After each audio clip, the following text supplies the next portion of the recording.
মাননীয় প্রধান উপদেষ্টার উদ্দেশ্যে বলতেছি, আমাদের এই ৩৫ যৌক্তিক দাবি।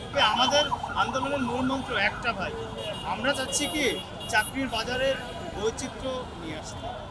আগামী 10 দিনের আলটিমেটাম এখান থেকে দিয়ে গেলাম। এই আন্দোলনটা কেন আমাদের দীর্ঘায়িত করতেছে?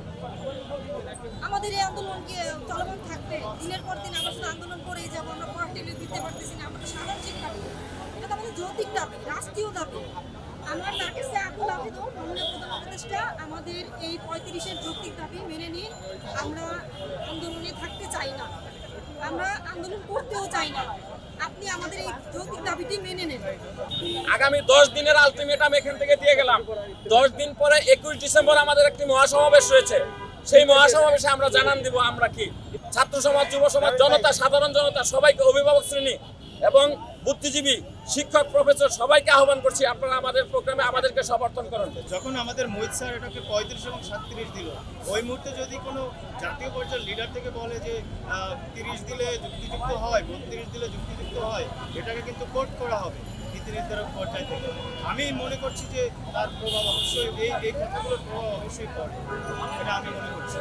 এবং আমি আপনার যেহেতু সমন্বয়ক শব্দটা তুললে, আমরা এই শব্দটাকে সম্মান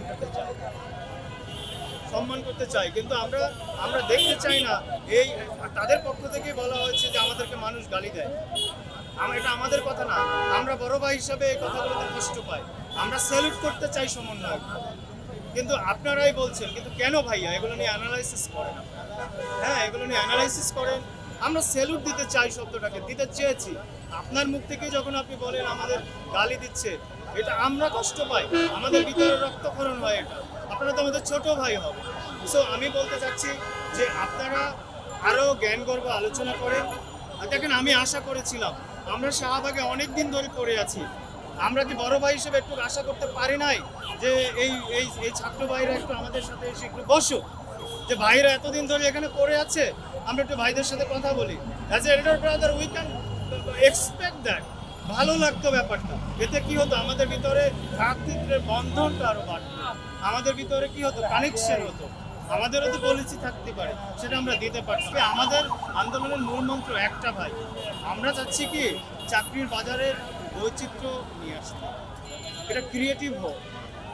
আপনি ইউরোপের মতো হতে হলে আপনার ইউরোপের পলিসি গ্রহণ করতে হবে ভাই, ভেরি সিম্পল।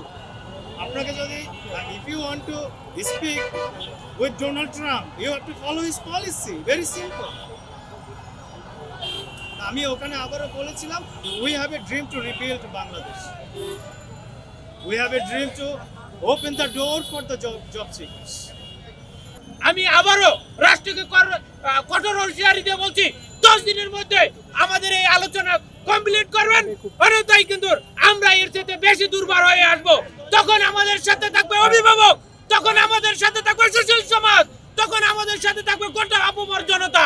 আমি চাই না এই রাষ্ট্রকে আমরা কাটা হয়ে দাঁড়ায়, আমরা আপামর জনতার দাবি নিয়ে এখানে দাঁড়াই। আপামর জনতা যেদিন হবে সেদিন কিন্তু আপনারা রেহাই পাবেন না। 97% কোটা দিয়েছিল, আপনারা মানেন নাই, তখনও বুঝতে পারেন নাই। এরকম যেন আমাদের না হয় যে আমরা 35-34 দিয়েছি, তাও মানবো না, 35-37 না, এগুলো উন্মুক্ত হয়ে যাবে। কিন্তু তখন সচিবালয় থেকে যে নাটকগুলো গত স্বৈরাচারী ফ্যাসিস্ট সরকারের বেলা দেখানো হচ্ছে, সেম এখনো গিয়ে ক্যাটাগরি আমি আজকে পেয়েছি। সচিবালয়ে ফরাদ স্যারের সাথে দেখা করার জন্য জনপ্রশাসন সেম নূর মোহাম্মদ স্যার থেকে শুরু করে সবাই এরকম কাহিনী করছিল। এখনো বলি, এইরকম কাহিনীর মধ্যে যাবেন না, সাধারণ শিক্ষার্থীদেরকে কাঁপাবেন না। তারা যদি আবারও রাজপথে নামে, আপনাদের কারোই কিন্তু স্থান থাকবে না, আমি বলে দিয়ে গেলাম।